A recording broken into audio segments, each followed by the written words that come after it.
Okay, today is a particularly special episode. You want to know why? You want to know why, Barry? Oh, hi, Panda Barry. How are you doing? That's cool. That's not the reason today's episode is special, although it is nice to see Panda Barry. No, check this out.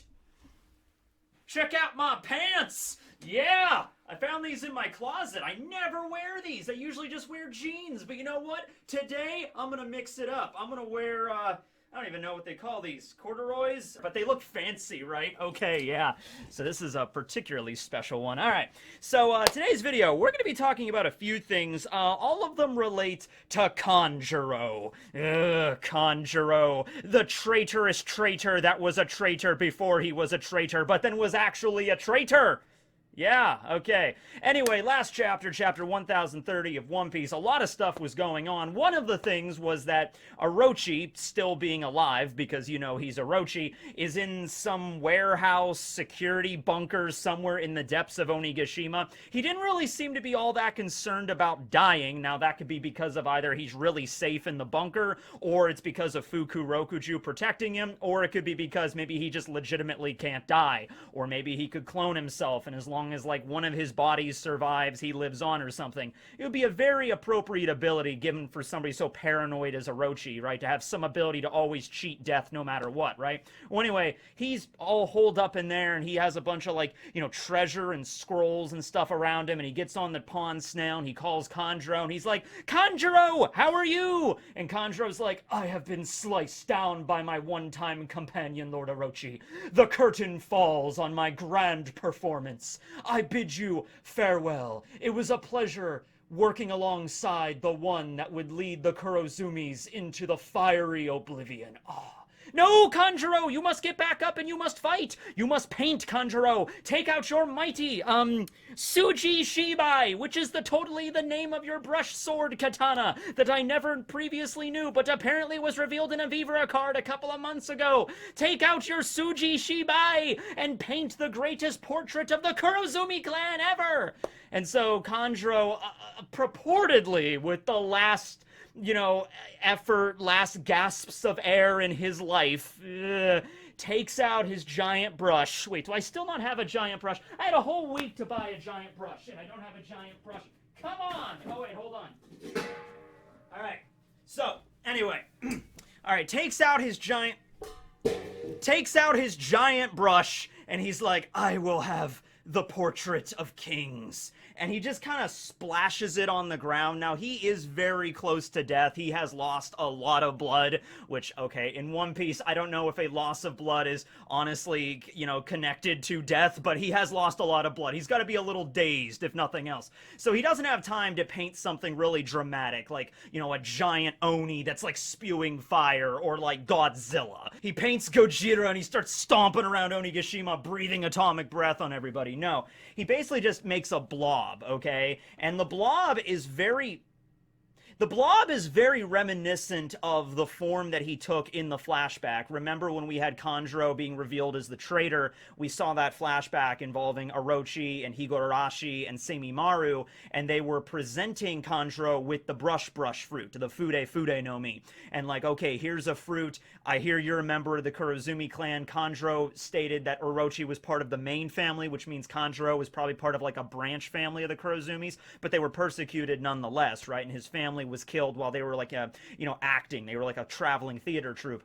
So at a very, very young age, Kanjuro witnessed this horrible act of just brutality and violence on his parents and everybody he knew. And so he kind of just turned off his emotions and in the purest sense became a blank canvas, became just an actor that will take on any role that he is given, okay? And he even says to Orochi in this flashback, you know, "I've been searching for a place to die, and this seems like as best of a place to do it, in your service." In that flashback, Oda did not actually draw Kanjuro as like a kid accepting Orochi's deal. He drew him as just a blob, as just this featureless thing with eyes and a mouth, and just like, "Oh, I will do whatever. I will become whatever you want me to become," right? And so, you know, Orochi took full advantage of Kanjuro's mental state, and, you know, he became the traitor. Now, that's still on Kanjuro. He was still a dick, but, like, that's sort of the origins for, like, how he even was, like, you know, why did he even accept accept the deal. He sort of lost everything in his life. So he was like, all right, you want me to be the traitor to like seep into the scabbards and befriend Odin and then backstab them? Okay, that is my job as an actor, and that's what he did, okay, for decades, honestly, and through a whole time warp and everything, he still held up that end of it, okay?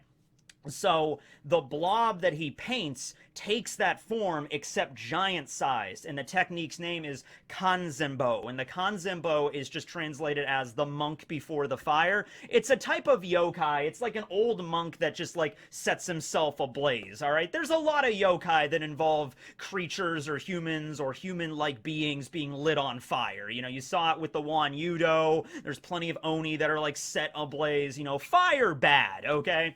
And so that's not the interesting part, all right? Because we've seen Kanjuro paint some stuff before, like the crane and everything he flew around on and stuff. Ryunosuke still forever in our hearts. But this is a little different, all right? This is a little different. Not only does he make a giant blob, and I'm like, all right, giant blob, and the blob can like attack people. No, the blob is one part's ethereal, so it's like a ghost. It can literally just pass through walls and solid matter, not a big deal. But also, it's made out of like a veil of fire, so it can pass through solid matter, but it's also on fire. So anybody that touches this thing or gets like, you know, swept up in the blob just gets, you know, it's like spontaneous combustion, just gets lit up, okay?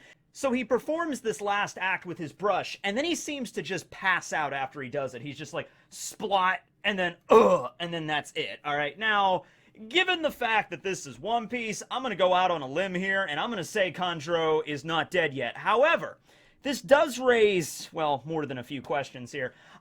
So first question is, was Kanjuro always capable of doing that? Because even after he turned traitor and he revealed his, you know, his true devil fruit capabilities, up until that point in the story, he was only painting very crude, like childlike portraits of things, you know, like Ryunosuke and the cat and everything like that. They could barely like exist or look like it was in tremendous pain for these things to be in reality. And then after he revealed that he was a traitor, he was actually like a very gifted artist. And so he drew like the elegant crane to fly away. And then he also drew the ink clouds with his hair, and the ink clouds like shot down like little spikes, like little like senbon needles, and like struck the rebellion's ships, okay? So I mean, like, I could kind of see that, though. The basic gist of Kanjuro's ability is that he paints anything into reality. So I can understand him painting, like, a bunch of needles or needle rain and, like, raining it down on the ships. I'm like, that makes sense to me. Painting a ghost that literally has the properties of a ghost, like being able to pass through solid matter and light things on fire to boot, we've never really seen him do something like that. That was something very impressive, okay? Also, devil fruit rules are a little bit, you know, like all over the place when it comes to this. Sometimes when the user of the devil fruit passes out or goes unconscious, the devil fruit effect ends, as was the case with Sugar and the Hobby Hobby no Mi, and in other cases, it doesn't stop. In this case, it seems to have not passed. Like, even after Kanjuro passes out, even if he's not dead, which I don't think he is, but even if he's not dead, you know, it's like, oh, he passed out, but the creation lives on. It still seems to be undeterred by Kanjuro's like current state of, you know, consciousness. It's still, you know, just attacking random people in the hallways. It's still lighting things on fire. It's not disappearing or anything like that, okay?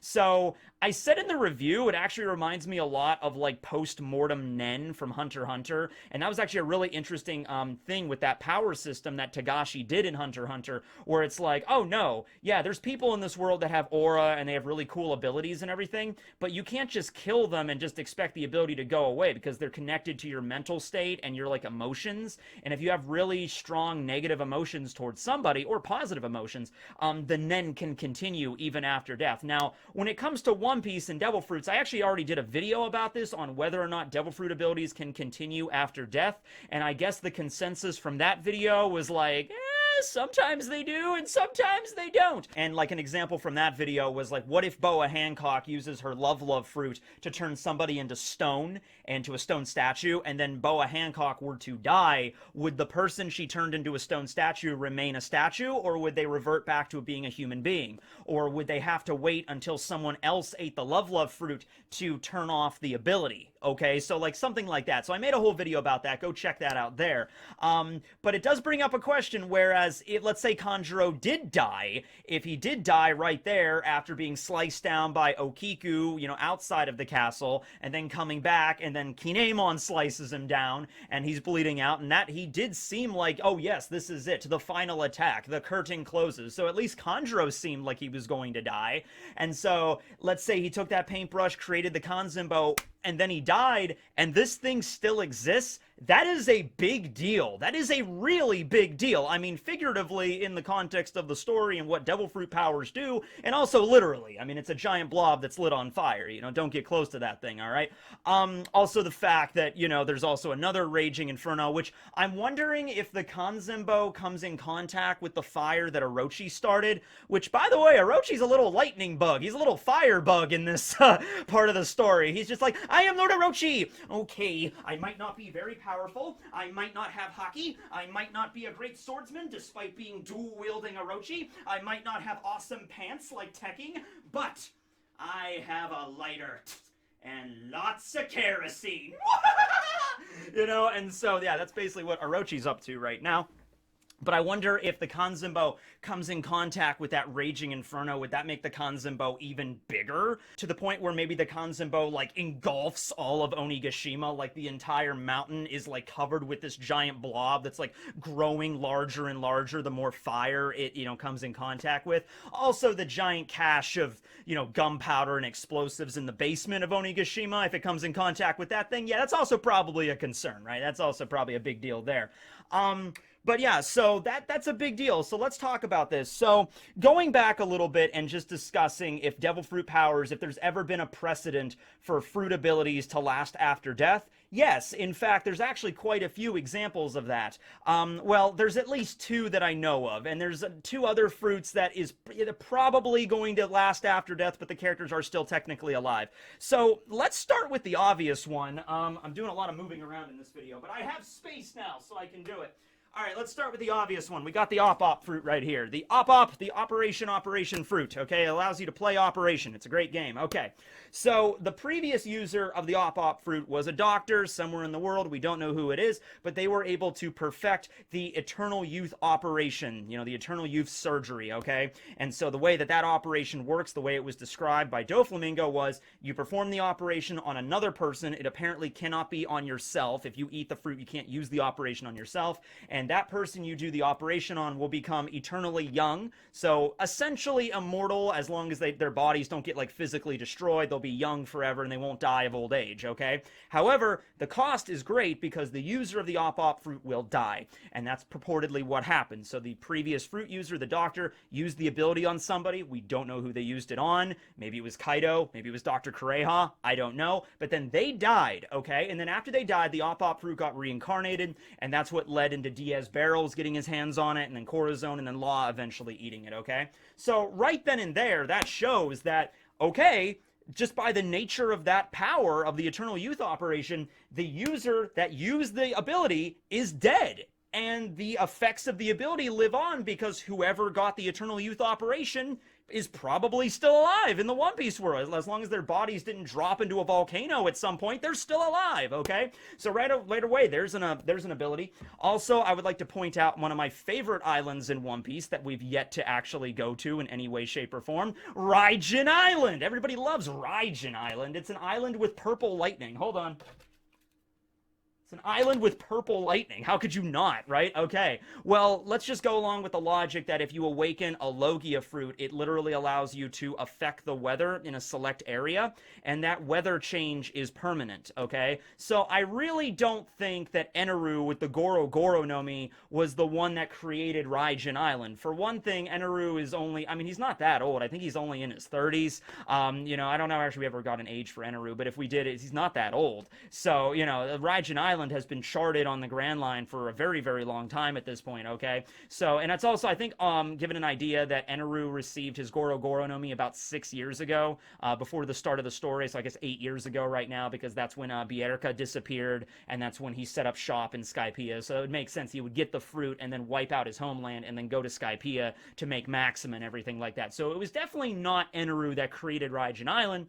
It was probably a previous user of the Goro Goro no Mi that awakened it, and now there's an island with constant lightning storms, okay? And the other two fruits that I mentioned, going along with that logic there, are Aokiji's Hiya Hiya no Mi and Akainu's Magu Magu no Mi, okay? Because they fought at Punk Hazard for 10 days, and then finally, Akainu won, but the effects is that it split the island in half. So half of the island is a volcanic hellscape, half of the island is an Arctic tundra, okay? And, Aokiji and Akainu, they left, okay? That fight took place, over a year ago, and I have a feeling like even if Akainu and Aokiji were to die, the effects of their fruits would stay on Punk Hazard. I don't think Aokiji, if he ever died, the Arctic would immediately melt, and like the volcanic hellscape would take over. I think Punk Hazard is stuck like that, maybe not forever, maybe not for eternity, but for several centuries, maybe several thousand years, that fruit effects will linger in Punk Hazard just as they are in Raijin Island, okay?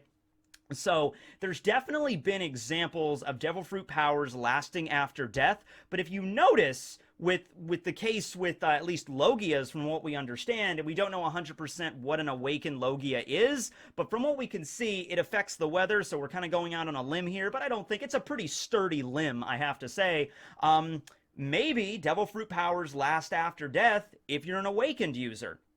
I mean, that seems to make sense to me. Like, if Doflamingo were to turn a house into string, and then a Doflamingo were to die, I don't think the house would turn back to normal. It might just stay string. Same thing with Katakuri's Mochi. I guess the same thing with Kid's magnetism, now that we know Kid and Law have awakened powers as well. If Kid were to magnetically charge something, because we still don't know, maybe that assign ability could last forever. Maybe not last forever, once again. That's a really long time, forever. But, like, a long time, decades, centuries, maybe. Like, an actual magnet could last years. And if it actually stays magnetically charged like that, even after Kid dies, it's still like that. Okay, and it just like creates permanent changes in the world. All right, so with that being said, it's possible that maybe Kanjuro awakened his devil fruit right there. Hell, that might actually be the impetus, because we're still looking for that. I'm thinking ever since last chapter, we might very well just get the answer to that question by the end of Wano. What do you gotta do in order to awaken your devil fruit? It might be something like you gotta be literally at death's door, like you gotta be at the point of death, or you have to literally die and then come back from death,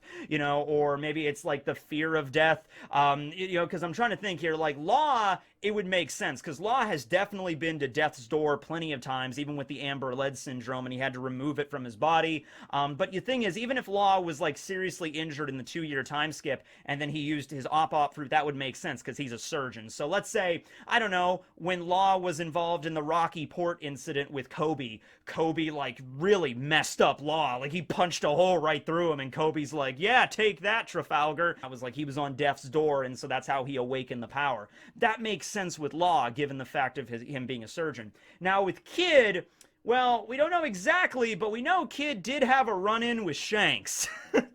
We know he had a run-in with Shanks at one point. We don't know exactly how that went down, but we know he lost an arm in the process. That missing arm Kid has, yeah, that's because of Shanks. Maybe Shanks himself didn't do it. Might have been another member of the crew that cut it off, like Lucky Roo or somebody. But nah, I like to think it's Shanks. I like to think Kid got ahead of himself, and he was thinking, oh, there's Shanks' ship, or here's a town controlled by red-haired Shanks.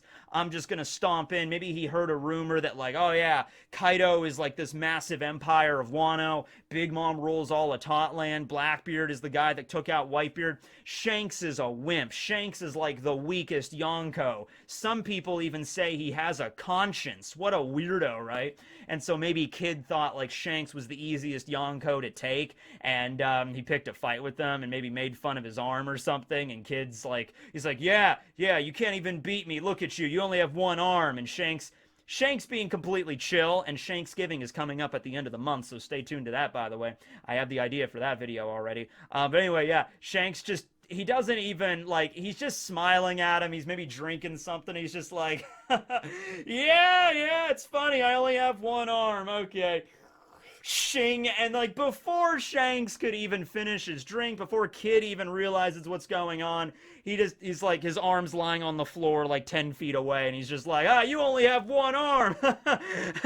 Oh, why is my arm over there in the corner? And so like it might have been like something like that where, Shanks almost killed him, or maybe it's just like Shanks emitted his Conqueror's Haki to Kid, and it was like being faced with like the giant beast of like the underworld, and Kid was like, like, this is it, this is where I die. And they managed to escape Shanks, like Shanks let them off. But maybe that was the impetus for awakening Kid's fruit. So maybe like you gotta literally be bleeding out and dead.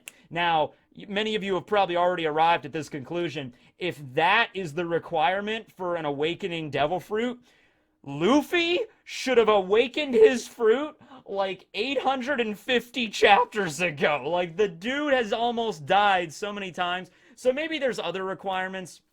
Maybe like it does come back to having your devil fruit for a certain amount of time, or you have to have like a certain limit with it. Because if almost dying is the requirement, by that logic, you could like, I just ate this fruit, and then like, get into a serious accident and just barely make it through. And it's like, I am awakened. Like, I don't think it would be that easy. I think there's other stuff you have to do. There's probably a list of things. Like, you have to like fulfill like these 3 conditions. Like, you have to have your fruit for 10 years minimum. You have to train with it to this level, and then you almost have to die and then come back to life, obviously, as a 4th requirement. I guess you don't have to do that 4th one, but if you die, then you don't have the fruit anymore. So probably number 4. And then you come back, and then you are awakened. Okay, might be something like that. If that's the case, if we're going with having the fruit for a long period of time, training with it to reach like, a good handle on it, and then almost dying, Kanjuro kind of meets all those requirements. Same as Luffy, same as Law, same as Kid. Katakuri, definitely. Doflamingo, absolutely. So, yeah, okay. I mean, I guess we'll be going with that list for right now. It seems like I've made like 5 or 6 videos about awakening devil fruits, and in every single video I'm like adding new criteria to the pile, but it's like we literally just don't know, right? Well, anyway, that's the video for you. Hope you guys enjoyed. Just let me know down below what you guys think this means for Kanjuro creating this thing. Like, if he's unconscious, it's still active, so does that mean he's awakened, or does that mean something else? Because if he's not awakened, it'd be very weird for him to be able to create something like this. Like, and Orochi says, like, it embodies the hatred and the anger of the Kurozumi family. So I guess it would make sense for the next step of Kanjuro's ability, beyond just drawing objects and animals to function as they normally would, he can endow his artistic creations with concepts like fire or lightning, like elemental abilities. Makes sense to me, but let me know what you guys think. Oh, by the way, yeah, so here we are. We've arrived at the end, and this is a new episode of Animal Facts. We're up to the D. That's right. And so you know what that means, given the fact that we're in Wano right now. We gotta go with Dinosaur Facts. Dun dun dun dun da da da, he's a dinosaur. What do you think? He is a dragon. No, he's a dinosaur. Dinosaurs and dragons, fun fact, they're the same thing. I mean, okay, honestly, guys, they're basically the same thing. I mean, if a Tyrannosaurus Rex showed up out in front of your house right now, I mean, it might as well be a dragon, okay? It's the closest thing to dragons that have actually existed, right? So let's just roll with it. Actually, today, for Dinosaur Facts, we are not talking about the T-Rex, no. So, occasionally, whenever I talk about dinosaurs, when I'm talking about, like, King or Queen or whoever in One Piece, I say Megalosaurus, like, the Megalosaurus, and I'm, like, halfway, like, wait, is the Megalosaurus a real thing, or is that something I've just heard, or am I just making stuff up because it sounds cool again, right? So, no, it turns out the Megalosaurus is a real dinosaur, and it's funny because it was actually the first dinosaur. Like, not the first dinosaur to ever... A dino store! Hey, check it out down the street! They're opening up a new dino store! No, it's, is that a store that sells dinosaur stuff, or a store that's run by dinosaurs? Either way, I'm game. Open up a dino store, okay? No, so... not the first dinosaur to ever exist, but the first dinosaur to be really like uncovered and properly named, okay, and actually given classification and stuff. So obviously dinosaurs, after they got struck out by a meteor about 66, 65 million years ago, something like that, they were, buried, fossils in the earth. But, for a very long time, human beings weren't really digging up random, spots of earth. And even if like a human, like, back in the Stone Age or something, were to dig up like something like an actual fossil or a bone, they're not going to really think of it. I mean, honestly, that might be like a semblance of like, oh my god, giants used to walk these lands, or something like that. But it wasn't until the 19th century in the 1800s when archaeology started to actually, become a thing, and people actually started to dig stuff up and be like, oh, hey, look, we found a very large bone. It must have belonged to an animal that lived a really, really long time ago. And so in 1824, the Megalosaurus was discovered, okay? The bone fragments, fossils were discovered, and it was named Megalosaurus because in Latin it just means great or big lizard. So it's like the most basic name when it comes to a dinosaur, like big lizard, giant lizard, the great lizard. There you go, right? And it truly was, okay? Now, fun fact, even though it is, the first dinosaur, actually, I think there were other, like, avian pterosaurs to be discovered first, but this was the first, like, proper dinosaur that we would know as a dinosaur, like the blue eyes white dragon, of course, to be discovered. We actually have yet to find a full, like, actual fossil of the thing, right? So we don't actually know what its head looks like. Like, here's an artist rendition, but it's mostly, like, just a head, just as an idea, because we don't know what this thing fully looked like.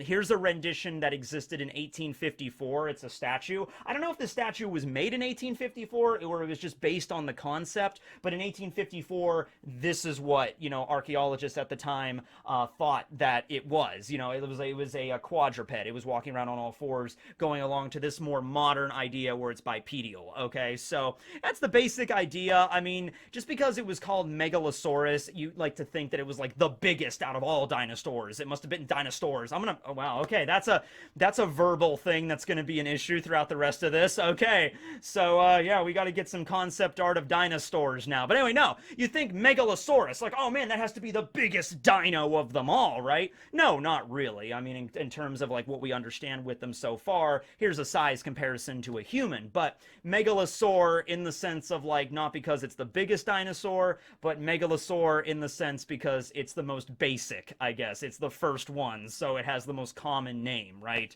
So go with that. Anyway, that was the first episode of Dinosaur Facts. Hope you guys enjoyed.